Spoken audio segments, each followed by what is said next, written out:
bienvenue dans cette édition de l'information sur la télévision du monde dont voici les titres. À la une de l'actualité, Paul Biya prend la Le président de la République du Cameroun a plaidé pour la réforme des institutions de Bretton Woods. Les états généraux du département de la MIFI se tiendront à Bafoussam le 23 novembre prochain. Quelles en sont les perspectives? Éléments de réponse dans ce journal. Et puis à l'international, frappe israélienne contre tir de roquettes palestiniens. Une escalade de la violence a fait 10 morts à Gaza et une dizaine de blessés. Retour sur les faits dans cette édition de l'information. Une fois de plus, bonjour, mesdames et messieurs, au Forum de Paris sur la paix. Paul Biya plaide pour la réforme des institutions de Bretton Woods. Le président de la République du Cameroun, âgé de 86 ans, a plaidé et a impressionné l'auditoire par sa mémoire fraîche et sa maîtrise des questions internationales. C'est ce que nous dit Yves Sandio dans son reportage. Ayant quitté la capitale camerounaise pour la capitale française, dimanche dernier, le président de la République Paul Biya, accompagné de son épouse et une forte délégation, a pris ses quartiers depuis dimanche soir dans la capitale parisienne. Le chef de l'État du Cameroun répond ici favorablement à l'invitation de son homologue français à prendre part au deuxième forum de Paris sur la paix du 11 au 13 novembre 2019. Arrivé notamment dimanche dernier, l'homme du renouveau politique qui a eu droit à tous les honneurs ensuite pris sereinement part au dîner offert lundi soir au palais de l'Élysée par Emmanuel Macron, président de la République française. C'est exactement aux environs de 20h20 que le chef de l'État du Cameroun a foulé le tapis rouge de cette institution, lui qui a été élevé au rang de grand officier de la Légion d'honneur française. Après la poignée de main chaleureuse entre Emmanuel Macron et le chef de l'État Paul Biya et la traditionnelle photo de famille, suivi du dîner proprement dit, le chef de l'État du Cameroun a ensuite pris la parole ce mardi au cours des échanges, détonnant de fraîcheur et de maîtrise des sujets. Interrogé sur la construction de la nation Cameroun, le président de la République du Cameroun, avec une maîtrise impressionnante, parle sans bord du Cameroun pré- et post-colonial. Nous avons été d'abord colonie allemande, ensuite, après la Première Guerre mondiale, l'Allemagne a perdu ses colonies et celles-ci ont été partagées entre la Grande-Bretagne et la France. Et mon pays a été divisé. Une partie était sous colonisation britannique, l'autre sous colonisation française. Il a en est résulté une juxtaposition de culture et de civilisation qui rendent les choses assez délicates. Au sujet de la crise anglophone, qui suscite quelques inquiétudes chez les partenaires au développement du pays de Paul Biya, le patron d'Etoudi se veut rassurant et confirme sa volonté de conférer aux régions du nord-ouest et du sud-ouest du Cameroun un statut spécial conformément à la résolution prise au cours du grand dialogue national tenu à Yaoundé. Nous avons donc eu des conflits qu'on est en train de résoudre en ce moment pour conserver à la partie de mon pays qui était sous colonisation britannique un statut spécifique, mais il reste dans l'unité de la nation. C'est ça le problème que nous avons à résoudre. On avait la possibilité de les intégrer directement dans le système francophone qui était celui de la majorité du peuple, 80%, mais je crois que les pays sont soucieux aujourd'hui d'affirmer leur identité et c'est pour ça que nous mettons sur pied un statut spécial qui reconnaît la spécificité de la zone anglophone, mais elle reste dans l'intégrité territoriale du Cameroun. Sur les questions d'ordre bilatéral et multilatéral, cette volonté de réforme qui a surgi dans la communauté internationale concernant le Conseil de sécurité, nous voulons la voir agir aussi dans les institutions de Bretton Woods, c'est-à-dire le Fonds monétaire, la Banque mondiale, parce que ces institutions ont été créées à la fin de la Deuxième Guerre mondiale. Le monde a changé depuis. Et il faut tenir compte des nouvelles entités qui participent maintenant à la vie internationale. et je pense à l'Afrique. Le président de la République du Cameroun a également parlé de la coopération avec la Chine, tout en saluant la relation vieille et ancienne que son pays, le Cameroun, entretient avec la France, son ancienne métropole. Quand on discute avec les autorités chinoises, elles nous disent que leur pays est un pays en développement. Bon, dans une certaine mesure, on peut agréer cette qualification parce que quand on compare le revenu national par habitant du chinois et celui des grands pays du G7, on voit qu'il y a encore de la distance. Donc, ils n'ont pas tout à fait tort, mais je crois qu'ils sont en train de sortir du sous-développement à grands pas puisqu'ils sont la deuxième puissance mondiale. Et je crois que ce n'est pas seulement le Cameroun, mais la plupart des pays d'Afrique entretiennent des relations de coopération économique et efficaces avec la Chine. Une série d'échanges qui a surtout permis de voir un Paul Biya fascinant par sa maîtrise des sujets géopolitiques, économiques et sécuritaires. Bon. Mediacopi, le Conseil national de la communication, échange avec les professionnels de médias dans la ville de Douala, une rencontre qui vise à sensibiliser contre les discours haineux et identitaires dans les radios et télévisions. C'est ce que nous disent Frédéric Moutomé et Jean-Paul Yango. La rencontre de sensibilisation du Conseil national de la communication à l'attention des professionnels de la communication exerçant dans le littoral et partant dans la ville de Douala était importante à plus d'un titre. Pensons qu'au sortir de ce séminaire, les journalistes ont été mieux édifiés non seulement sur le CNC, mais sur les rapports que le CNC pourrait entretenir avec le SNJC, avec les autres organisations professionnelles, avec les journalistes eux-mêmes et par rapport au thème central, on voit que tout s'est bien passé.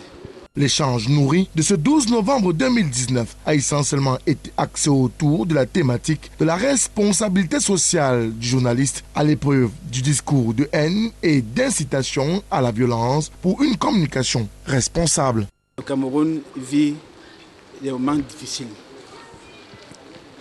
Le Cameroun, qui était présenté avant comme un havre de paix, connaît aujourd'hui des bégaiements au niveau de sa stabilité, au niveau de la stabilité des institutions. Nous pensons que nous observons, vous et moi, qu'il y a des replis identitaires, il y a le tribalisme qui se développe à travers les médias. Et il était bon que maintenant, ici à Douala, où il y a l'essentiel des médias camerounais, qu'on travaille sur ce thème-là, de la haine, du discours de haine dans les médias. Même si les professionnels de la communication de Douala ont brillé par leur absence à ces travaux, il reste que le Conseil national de la communication a tenu à dénoncer ces dérives et pratiques malsaines tout en invitant à la culture du vivre ensemble. De sensibiliser l'opinion pour éviter donc, ce que nous dénonçons comme le repli. Nous observons comme le repli identitaire, le tribalisme. Et pour cela, je crois que les journalistes ont beaucoup de techniques, beaucoup de gens rédactionnels qui pourraient utiliser l'interview, la chronique, le dessin de presse, le reportage et tout ce que vous avez appris à l'école ou sur le terrain pour amener les Camerounais à vivre ensemble, toujours à vivre ensemble. N'oubliez jamais que vous êtes des pédagogues du peuple. C'est une mission exaltante, importante et que l'État compte sur vous. En rappelant son rôle primordial de régulation, les responsables du Conseil national de la communication appellent les professionnels de la communication de la région du littoral et de Douala en particulier à jouer pleinement leur partition dans la dénonciation, l'éducation, l'information, la sensibilisation des masses. Les états généraux du département de la MIFI se tiendront le 23 novembre prochain dans la ville de Bafoussam. Objectif principal, réfléchir sur le développement tout azimut de cette unité administrative. Reportage. On va un peu le toucher Ensemble pour un développement pour tous, c'est sous ce thème que se tiendra le 23 novembre 2019 les États généraux de la MIFI. Cette initiative qui vise à réfléchir sur le développement du département de la MIFI part d'un constat comme le confirme François-Xavier Wollon, élite de la MIFI. Pourquoi avoir pensé aux États généraux de la MIFI? Pardon. Je suis parti juste d'un constat selon lequel dans la MIFI on observait déjà beaucoup de divisions. Dans la MIFI, on ne savait plus exactement quel est l'élément, quels sont les éléments, quel est l'ensemble. Depuis plusieurs semaines, cet événement se prépare à travers des réunions. Au cours de ces rencontres, les membres du comité de réflexion examinent les stratégies pouvant concourir à l'accélération du développement de la MIFI dans divers domaines. Il est à noter que les États généraux de la MIFI concernent toute personne vivant dans le département de la MIFI et apolitique. Pour une meilleure préparation et une réussite des États généraux de la MIFI, plusieurs commissions ont été mises sur pied. Les responsables des compagnies de transport interurbains dans le département de Bamboutos qui avaient été suspendus pour activités clandestines par le ministre des Transports, Jean-Ernest Massénangal et Bibéré, sont désormais mieux outillés et édifiés sur les conditions d'exercice de cette profession de transporteur routier interurbain et surtout sur l'arsenal juridique qui encadre ce secteur d'activité. Reportage. Dans le cadre de la lutte contre le transport clandestin, le ministre des Transports, Jean-Ernest Massénangal et Bibéré, a, par décision signée en date du 23 août 2019, suspendu sur l'ensemble du territoire national certaines compagnies de transport routier interurbain qui exerçaient leurs activités en dehors des points de chargement agréés et sans les autorisations. À l'ouest, 90% des 62 compagnies de transport interurbain frappées par cette mesure de suspension sont basées dans le département des Bamboutos, précisément dans la ville de Mbouda, dans le but de les accompagner, de les aider à se conformer à la réglementation en vigueur. La délégation régionale des transports de l'Ouest, en collaboration avec les autorités administratives et les forces de l'ordre, multiplie les réunions d'éducation et de sensibilisation en l'endroit de ces transporteurs routiers interurbains du département du Bamboutos.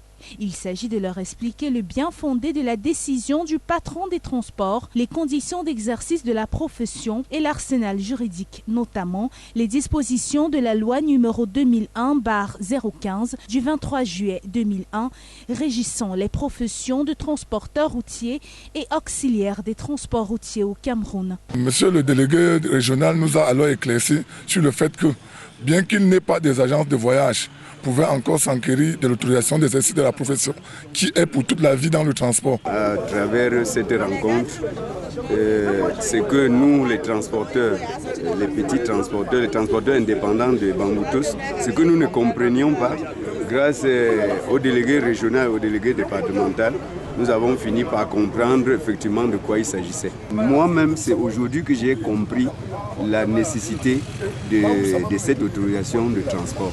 Au cours de ces différentes assises, des éclairages ont été apportés par le délégué régional des transports de l'Ouest et son équipe aux préoccupations des uns et des autres. Au finish, satisfaction totale pour le patron des transports à l'Ouest qui promet de transmettre les différentes doléances à la hiérarchie désormais mieux édifiée. Les échanges ont été houleux, les doléances ont été portées à notre attention de transmission à la haute hiérarchie.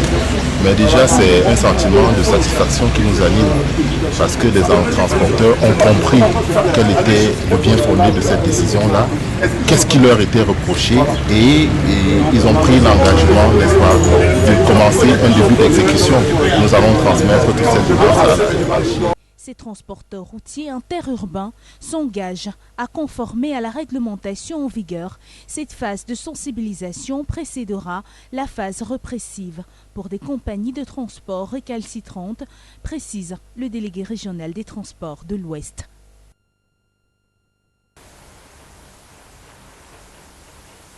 En sport, 4e tour éliminatoire des Jeux Olympiques de Tokyo 2020. Le Cameroun triomphe face à la Côte d'Ivoire. Une rencontre qui s'est tenue au stade Omnisport Amadou Ahidjo de Yaoundé. Détail de la rencontre avec Zobel Apollinaire Mbon et Elvis Ngoui.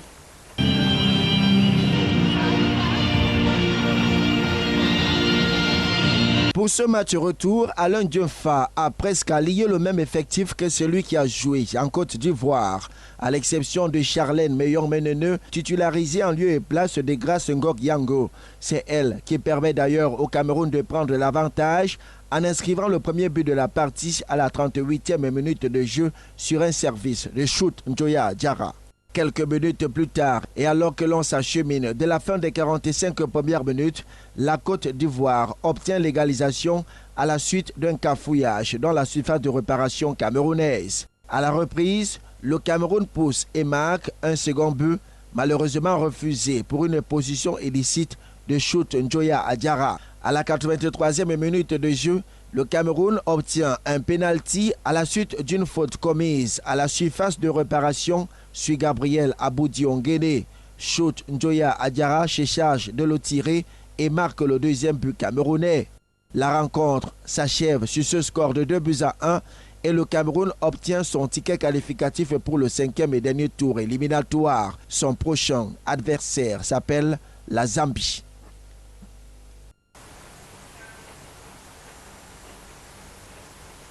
À l'international, en Catalogne, quel sort pour les exilés catalans alors que les mandats d'arrêt ont été émis à l'encontre des exilés, des dirigeants exilés? Élément de réponse dans ce reportage d'Euronews. Liberté pour les prisonniers politiques. Une fois encore, les indépendantistes catalans ont porté leurs revendications dans les rues de Barcelone. Des manifestations quasi quotidiennes depuis la condamnation mi-octobre de 9 dirigeants indépendantistes pour avoir participé à la tentative de sécession de 2017. Ces condamnations à des peines allant de 9 à 13 ans de prison pour sédition ont scellé la rupture entre un État espagnol invoquant la défense de son intégrité et des indépendantistes dénonçant une instrumentalisation de la justice. Clara Ponsati, ex-ministre catalane de l'Éducation, espère empêcher son extradition depuis l'Écosse. Il n'y a pas eu d'activité criminelle, quelle qu'elle soit. Cette approche des autorités espagnoles pour justifier la répression des indépendantistes catalans en accusant toute personne soutenant la cause catalane de criminalité n'a tout simplement aucun fondement.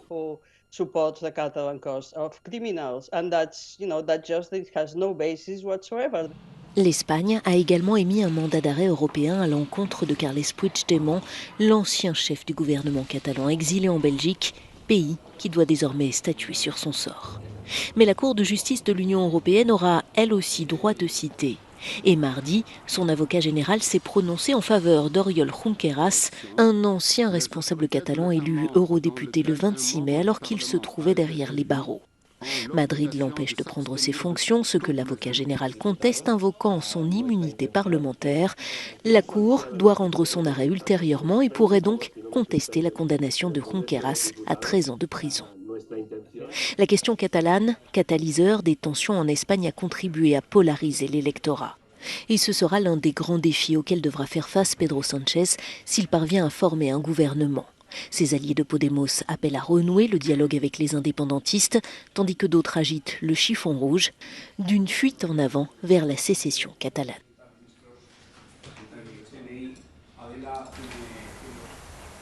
Frappe israélienne contre tir-roquettes palestinienne.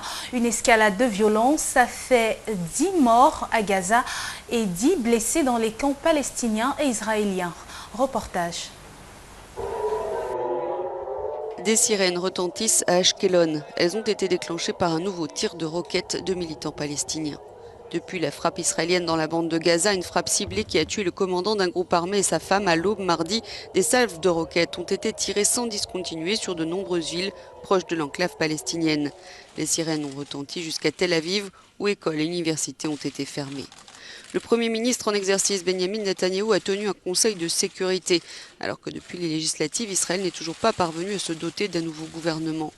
Le centriste de la liste bleu-blanc, Benny Gantz, a été chargé de former une coalition, mais dans l'intervalle, Netanyahou cherche à convaincre les Israéliens qu'il est le seul à pouvoir assurer leur sécurité. C'est du moins ce que disent les critiques. Ça pourrait prendre du temps. Il faut de l'endurance et du sang-froid. Nous devons permettre aux forces de défense israéliennes de faire le travail. Toute la journée de mardi, l'armée israélienne a mené d'autres frappes contre des sites du groupe armé djihad islamique. Selon les autorités locales, 8 autres Palestiniens ont été tués et une quarantaine blessés. Des Israéliens sont descendus dans la rue pour dénoncer cette escalade de violence, comme ce député arabe. Nous manifestons contre l'agression, une autre agression d'Israël contre Gaza. Ça n'apportera pas la paix à personne. Tout le monde souffre, les Palestiniens de Gaza et les Israéliens du sud du pays. Des dizaines d'Israéliens ont été blessés, même si la majorité des roquettes a été interceptée par le bouclier antimissile. Mesdames et messieurs, c'est la fin de cette édition de l'information sur la télévision du monde. Merci de l'avoir suivi. Restez en compagnie de nos programmes qui se poursuivent. Bon après-midi à tous.